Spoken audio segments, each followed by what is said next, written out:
मैं इधर खड़ा नहीं हूँ।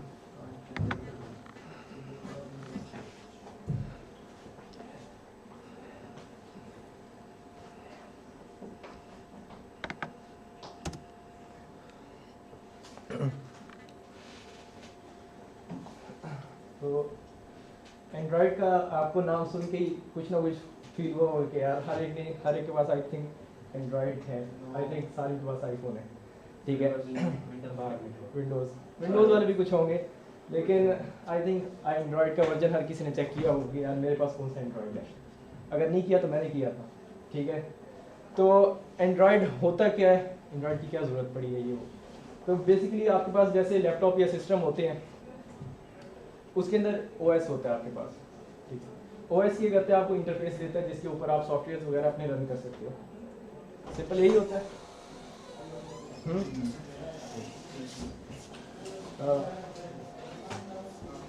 सो हम ये कह सकते हैं कि वो जो एक सिस्टम है आपके पास, लैपटॉप है या फिर आप पीसी है आपका। लोग आ जाएं तो फिर मैं स्टार्ट करता हूँ।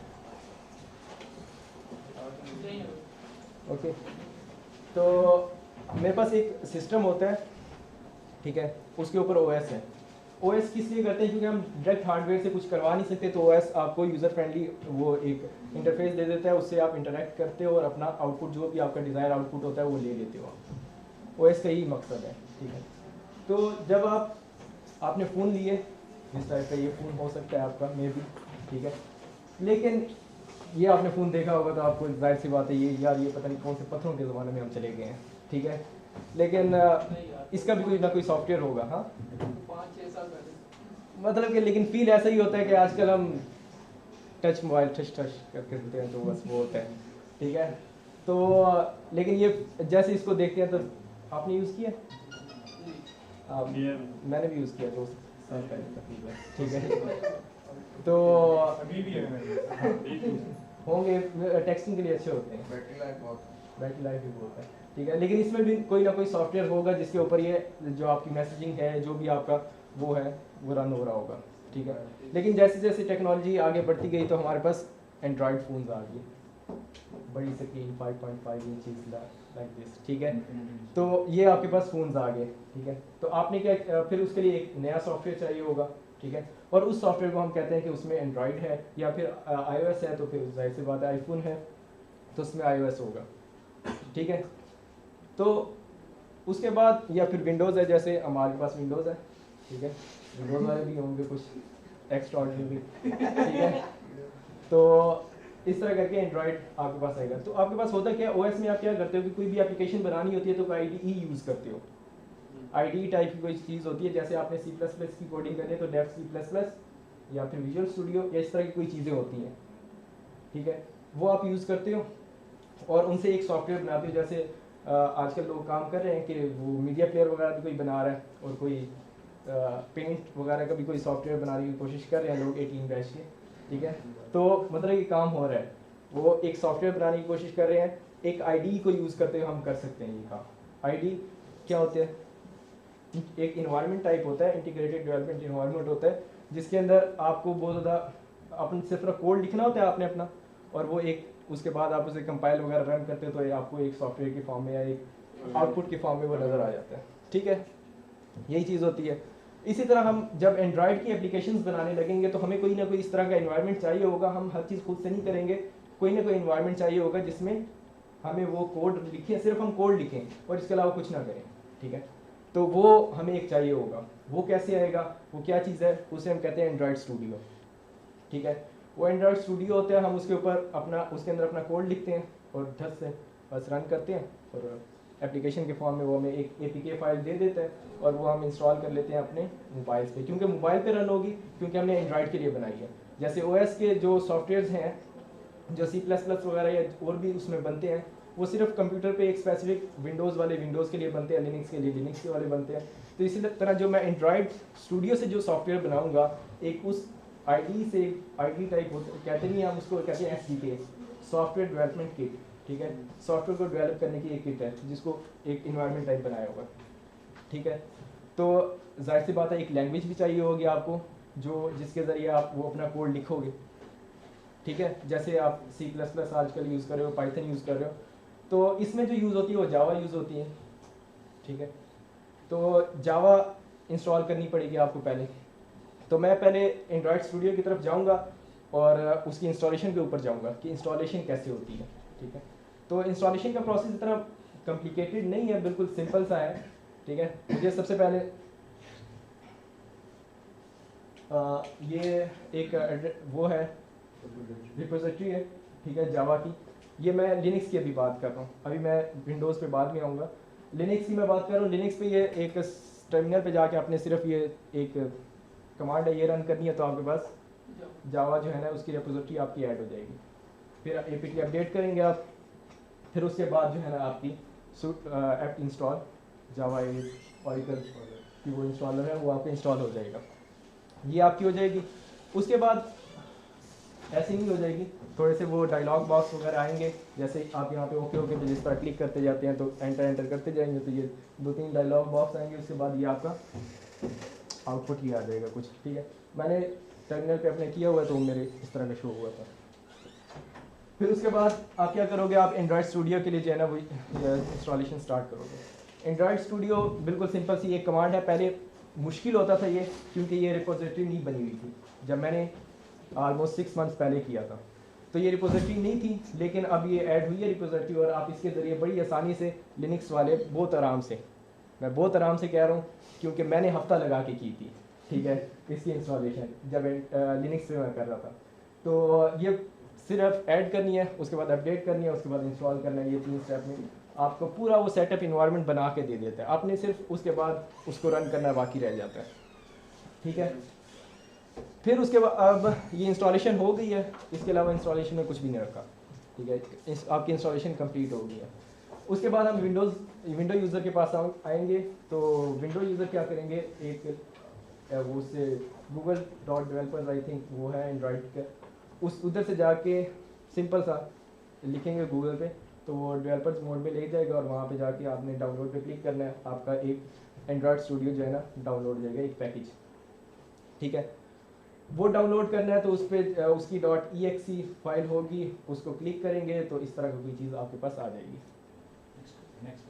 तो फिर उसको नेक्स्ट पे क्लिक करेंगे तो इस तरह की कोई चीज़ आ जाएगी, ठीक है। और हमारा विंडोज यूज़ का यही होता है कि क्लिक क्लिक क्लिक और क्लिक, ठीक है। तो फिर दोबारा क्लिक करेंगे। यहाँ पे एक मज़े की चीज़ ये है कि यहाँ पे ये इधर लिखा हुआ है कि आपने क्या क्या कुछ इंस्टॉल करना है। एंड्रॉयड स्टूडियो पे तो क्लिक हुआ है कि टिक हुआ है, वो तो लाजमी इंस्टॉल होगा। इसके अलावा आप यहाँ पे एंड्रॉयड वर्चुअल डिवाइस करना चाहते हैं या नहीं करना चाहते, इसके क्या मतलब है यहाँ पे, इसका मतलब ये है कि आपके पास एंड्रॉयड फ़ोन है या नहीं है, ठीक है। अगर आपके पास एंड्रॉयड फ़ोन नहीं है तो आप एमुलेटर टाइप यानी कि एक वर्चुअल डिवाइस क्रिएट कर देगा, वो आपको उस पर आप एप्लीकेशन चेक कर सकते हो कि मेरी रन हो रही है या नहीं हो रही। वरना अदरवाइज़ अगर जिसके पास आईफोन है जिसके पास एंड्रॉयड है तो वो आराम से अपने वो कनेक्ट करेंगे उसको, ठीक है, अपने मोबाइल को, और उसके बाद वो रन कर सकते हैं ईजीली। और आईफोन यूज़र जाहिर सी बात है वो नीचे वाले पे ज़रूर क्लिक करेंगे। अदरवाइज़ अगर उन्हें यूनिवर्सिटी मोबाइल देती है जैसे मुझे दिया हुआ है तो वो एक अलग एक्सेप्शनल केस हो सकता है। तो उसके बाद ये ऊपर सिंपल नेक्स्ट आ जाएगा, आपने किस जो है ना जहाँ पे आपने सेव करना है ब्राउज़। फिर उसके बाद एंड्रॉयड इंस्टॉल समथिंग इस तरह की कोई चलेगा, फिर ये होगा और आपका इंस्टॉलेशन हो जाएगी फिनिश। हाँ, ये टाइम क्योंकि डाउनलोडिंग में आपकी स्पीड डिपेंड करती है कि 948 MB I think you so कि ये पूरा पैकेज है डाउनलोड होने में लगता है आपका 948 MB है। तो आपकी नेट की स्पीड के ऊपर डिपेंड करता है कितनी आ रही है। मेरी अगर यहाँ पे 1.5 MB आती है तो 8 से 9 मिनट लगेंगे, ठीक है। तो ये आपका इंस्टॉल हो जाएगा। उसके बाद आप दोबारा विंडोज़ पे तो शॉर्टकट बन जाता है, तो उस पर जाके क्लिक करेंगे तो आपका एंड्रॉयड स्टूडियो ओपन हो जाएगा। लेकिन लिनक्स वालों के लिए ज़रूरी होता है कि वो यहाँ पे इंस्टॉल होता है ये लिनक्स में, ठीक है।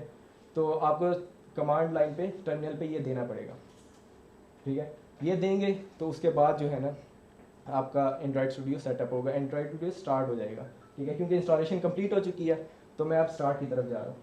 स्टार्ट में जैसे स्टार्ट करेंगे तो इस तरह का कोई डायलॉग बॉक्स आएगा जिसमें लिखा होगा कि आप क्या पुरानी सेटिंग इंपोर्ट करना चाहते हैं। क्योंकि मैं पहले यूज़ किया हुआ था तो जैसे ही मैंने इंस्टॉल किया तो उन्होंने कहा कि मुझे आप पुरानी सेटिंग यूज़ करना चाहते हैं या नहीं, ठीक है। अदरवाइज़ ये 2 ऑप्शन आएंगे, ये वाला नहीं आएगा, ठीक है। और आप कस्टमाइज़ करना चाहते हैं या फिर जो सेटिंग सिंपल सी वो होती है उसी को आप यूज़ करना चाहेंगे, तो मैंने ये वाला मैसेज आएगा आपको, तो मैंने ओके क्लिक कर दिया और फिर ये आ गया। ठीक है, इस पर ये आपको कुछ इंफॉर्मेशन देगा, आप नेक्स्ट पे क्लिक कर देंगे, और आपके पास ज़्यादा नहीं है। फिर उसके बाद वो आपसे दोबारा पूछेगा स्टैंडर्ड या फिर कस्टमाइज़, तो स्टैंडर्ड पे चले जाएं। कस्टमाइज़ जब आप एक मतलब यूज़ कर ले काफ़ी, तो फिर आप उसके बाद उसी कस्टमाइजेशन पे जा सकते हैं कि कस्टमाइज इसको मैं अपने लिहाज से कैसे कर लूँ। लेकिन अभी फ़िलहाल के लिए आप स्टैंडर्ड पे जाएंगे, और फिर उसके बाद आपसे वो थीम पूछेगा, क्योंकि मुझे भी ब्लैक वाला थीम ज़्यादा अच्छा लगता है, लोगों को शायद पिंक भी अच्छे लगते हो। ठीक है, तो मुझे ब्लैक वाला अच्छा लग रहा था, तो मैं ब्लैक वाले पे गया। और ब्लैक वाला वैसे भी जो प्रोग्रामर्स होते हैं उन्हें ज़्यादा जो है ना अट्रैक्ट करता है ये चीज़। हाँ आंखों पे जोर नहीं पड़ता ना। हाँ, आंखों में वो डिफरेंट रीज़न हो सकते हैं, लेकिन दिल को अच्छा लगता है। हाँ तो दिल को जो चीज़ अच्छी लगती है वो हम रखते हैं अपने पास। तो यहाँ पे आपने कुछ चीज़ें यहाँ पे देखने वाली चीज़ें हैं कि यहाँ पे मेरा ये यहाँ पे इस पाथ पे मेरा SDK डाउनलोड हुई है, सॉफ्टवेयर डेवलपमेंट किट जो मेरी यहाँ पे पड़ी है यहाँ पे डाउनलोड हुई है। ये कुछ उसके अलग टूल्स हैं वो डाउनलोड हो रहे हैं, कंपोनेंट्स हैं वो डाउनलोड हो रहे हैं, प्लेटफॉर्म वगैरह और सोर्स यहाँ पे कुछ चीज़ें देख जा सकती हैं, लेकिन ठीक है वो इंस्टॉल हो जाएंगी, बस हमें फ़ायदा देगा एट दी एंड। फिर ये भी फिनिश हो जाएगा, और फिर यहाँ पे जो टूल्स अभी पीछे आ रहे थे वो सारे डाउनलोड हो जाएंगे और अनजिप होंगे, इंस्टॉल हो जाएंगे। और यहाँ पे आ जाएगा Android SDK is up to date, ये आना ज़रूरी है। अगर ये ना आया तो आपके बहुत ज़्यादा मसले क्रिएट हो सकते हैं। अगर ये ना आए तो फिर दोबारा से बैक जाएंगे और फिर इंस्टॉलेशन करेंगे। लेकिन एक और भी है कि अगर ये आ जाएगा, अगर अपडेट हो जाता है तो यहाँ पे ये चीज़ ओपन हो जाएगी आपके पास, ये डायलॉग हुआ, और इसमें जैसे ही स्टार्ट न्यू प्रोजेक्ट करेंगे तो हो सकता है कि आपके पास ये चीज़ आ जाए। ठीक है, अगर ये चीज़ नहीं आएगी तो ये चीज़ आएगी, एरर आएगा। ठीक है, और एरर में क्या आपको कहेगा कि योर SDK इज़ मिसिंग, जो मैंने पहले बात की थी यहाँ पे